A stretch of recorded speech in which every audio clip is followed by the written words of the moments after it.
So this is that bee man out in the bee yard in May 18th, 2019. Today I'm out here on one of the very first warmish days that we've have here. It's only about 16 degrees Celsius, I believe, right now. And I'm starting my queens. I'm not to the point where I'm grafting to raise my queens at this point, which is fine. I don't need to raise enough queens to bother with that. I haven't really learned all the nuances. I understand it quite well, but at this point what I'm doing is a variation on Mel Discipline's OTS system. So what I'm doing is I need to mitigate swarming in my hives. So I need to make sure that these hives don't have more than 3 to 4 frames of brood each. So that'll, keep them down in strength so they don't swarm. Our swarm season runs, late May to late June, early July into there. So what I'm doing, these are double boxes right now. They shouldn't really be double boxes. And the reason they're in doubles right now is not relevant. The second box here is above a queen excluder. So what I do know is the queen is in the bottom box. So that's nice. I can work efficiently that way. I don't have to look for the queen. I don't have to bother shaking bees, etc. So what I'm going to do here is I'm going to take that top box off, set it aside, go through the bottom box, count frames of brood. I'm going to leave 3 frames of brood. You never get 3 perfect frames of brood, so it'll be a variation on exactly 3 frames of brood. It could be 2 frames and 2 half frames or whatever. So we're going to go about 3 frames, no less though. I'd rather have 4 frames than less than 3. So I'll leave that many frames of brood in the main hive, in the main brood chamber, and then I'm going to take all remaining brood frames. I'm going to do that magical OTS notch, and I'll put those frames above the queen excluder once again in a divided box. Now the divided part only makes sense if I manage to pull 2 brood frames out of that box to notch, because what happens is the divided box then becomes my nuke. So there'll be 5 frames on each side.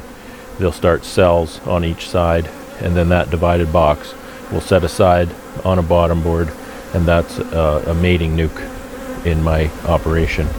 So I'm going to get started here. I'll tip the camera down. You don't need to see my ugly face, and you can maybe get an idea of what's going on here in the hive, in the brood chamber, and how I'm going to do this. So these hives, I find it more comfortable to work on my knees than anything. You can sit on a hive body here, which is awful comfortable, but I don't have one within reach. My knees work just fine. So I'm pulling this cover off. This is not the strongest hive in the world, but I think this will work regardless. So once again, I know there's no queen in here. There's a few bees. They're doing their thing, whatever. I'm not that concerned about this box. This box will simply get lifted off and set to the side here.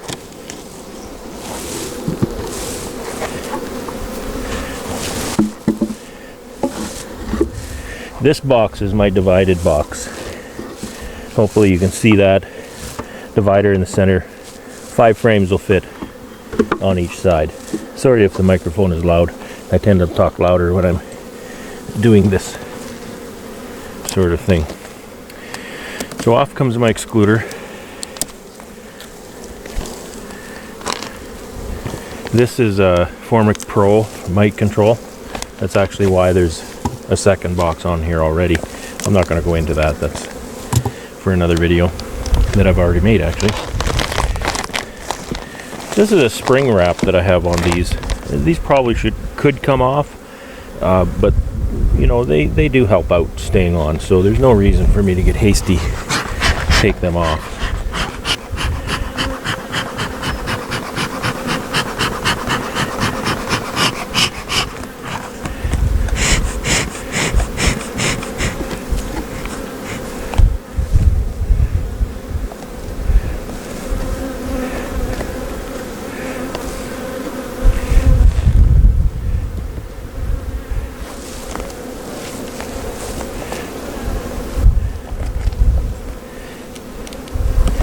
queens are laying to the outside of these hives, which I find interesting. Often they'll be laying in the thermal center, which is next to the next box there. So that's kind of an interesting phenomenon going on now, which, you know, if it had been quite warm weather, I might understand it. However, the weather has been anything but warm lately here. So very careful pulling that first one out. That's full of pollen. That's a beautiful pollen frame. I'm going to use that in my split. That's awesome. So now we have bees in the air, which is always nice.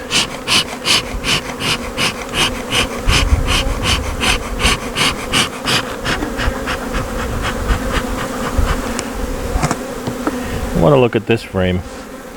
This is a partially foundationless frame. You can see there's a strip of foundation in the center, plastic, and foundationless here. So they can draw whatever they want. They usually draw drone comb, which they have drawn here. And the queen is laid. There's drones cooking in there. They're actually emerging right now. So that's good to see. I'll need drones for mating my queens.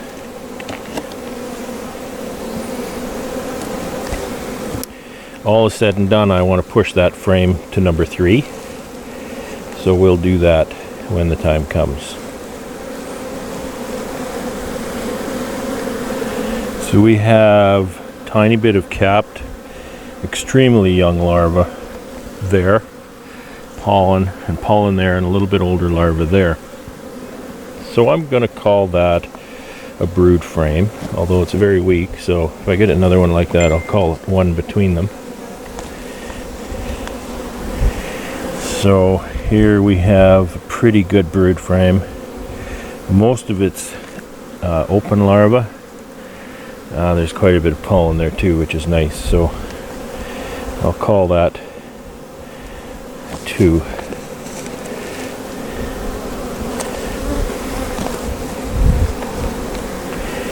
And that's a 3rd brood frame. A little bit more sparse on that side. So that's what I need for this hive. So any additional brood I can use for raising my queens. And this is a brood, not a bad brood frame at all. It's not one that's young enough for me to notch, so that's fine. That'll sit there. I'm really counting at this point. And another very nice brood frame. Lots of drones walking around, which is excellent. You need the fellas to take up with the ladies and make families.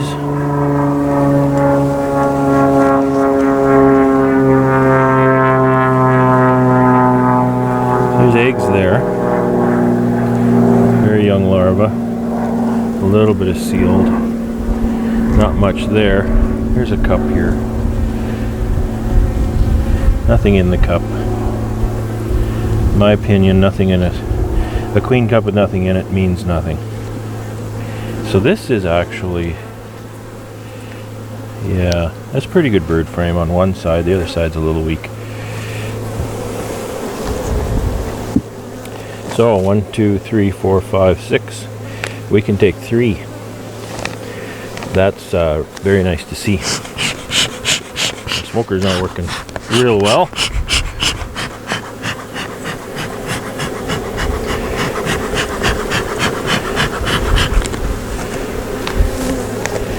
I'm going to pull a couple of these honey frames, give myself room to work.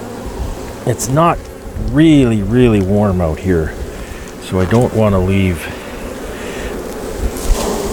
brood frames out of the hive for any extended time. It gets a little critical when I move them from here to my divided box there, because they don't have the population to keep them warm. So there's 2 honey frames out from there. I'll just clean up a little. Some of these hives I haven't opened since winter. So, well, I haven't been in. I've definitely opened, seen in the top, whatnot. Okay, so most of my younger larvae was over here. So I'll push these right over. And I'll pull this one back. And we'll start with this one. It does have younger larvae. It's not a very strong frame. Actually, now that the sun is in it, it actually looks pretty good.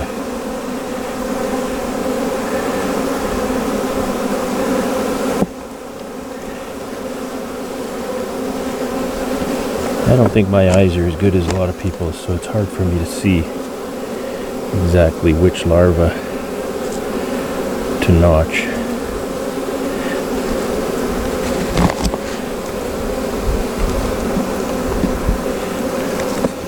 So I do lots, and then the bees get to choose.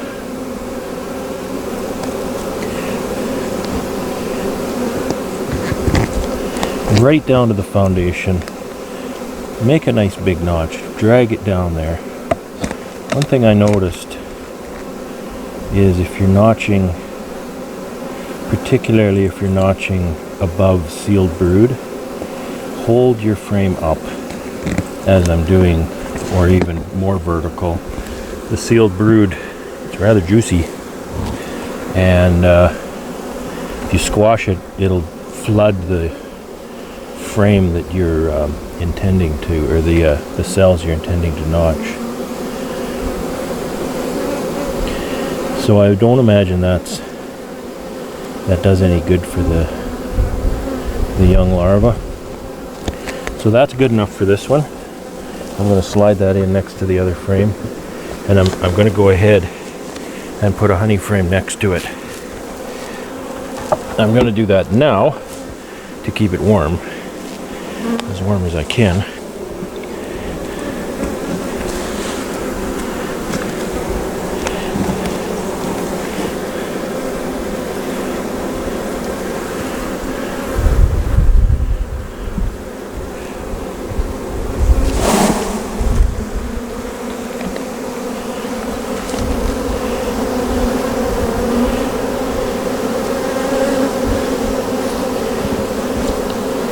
A lot of this comb is getting a few years old now.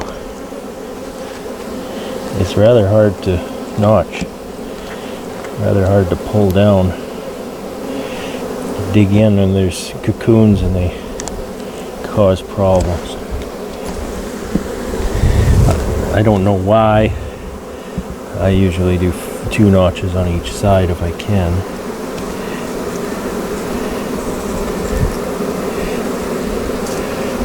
Just because, right?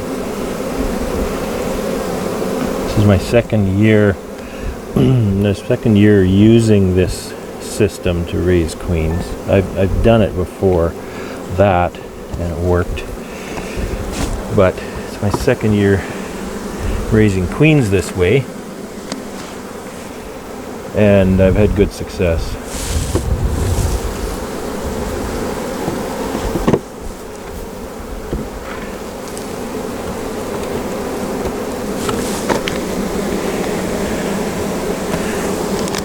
Put this other honey frame in this split as well. I know you can't see behind me there. So now I'm missing a raft of frames here. I'm going to put 2 more frames on this side of that green one. So I'm pulling frames out of what was the second box there.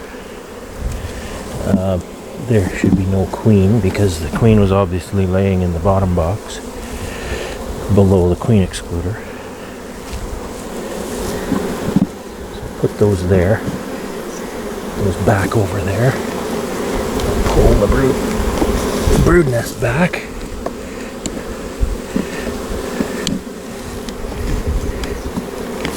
and then fill the other side. These frames are mostly empty.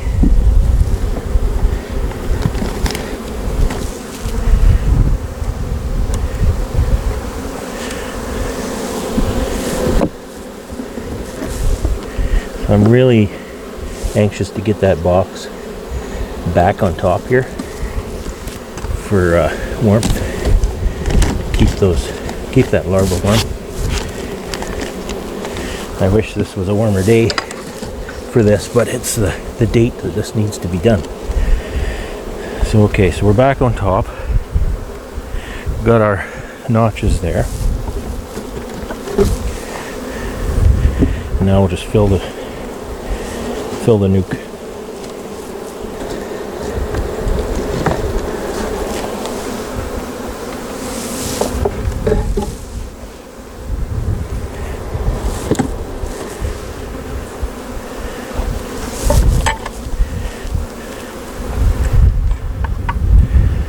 I made these little covers for this purpose. This is May 18, so then I just note that fact on the cover with a handy dandy tire crayon is what this is. So I just write OTS May, and by the time you want that notation gone off that box, it will be from the weather. OTS May. By the OTS rules, I can come back in 7 days, move that box to its own bottom board, set that nuke aside. They should mate. Hopefully I've had about 80% success with mating here. I do plan to go a little before that. I'm not constrained by a weekly schedule as a sideliner hobbyist might be. You know, work Monday to Friday, can work the bees on the weekend.